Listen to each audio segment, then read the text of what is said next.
सोलापूर शहरातील बेकायदेशीर बांधकामधारक आता अडचणीत आले आहेत। महापालिकेने मागील महिन्याभरात 120 बांधकामांना नोटिसा दिल्या असून त्यांच्यावर पुढील काळात कारवाई करण्यात येणार आहे। मात्र नोटिसा दिलेले लोक कोर्टात गेल्याचे बांधकाम विभागाच्या अधिकाऱ्यांनी सांगितले।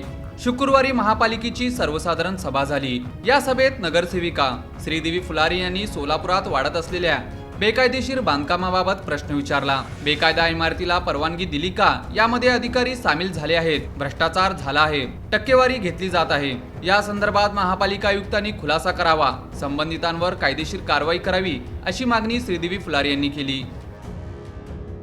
सोलापूर शहरामध्ये अनेक जे मोठमोठे जे बिल्डिंग वाले 14 मजली म्हणा, 20 मजली म्हणा, 50 मजली अशा पद्धतीने जे वाले ते याची परवानगी दिलेली आहे। विषय आहे की दादाने घेतले होते, त्यावेळेस मी नसल्यामुळे माझी सही राहिली होती। आपण आमच्या पाण्याच्या लोकांचे घेतलं होतं।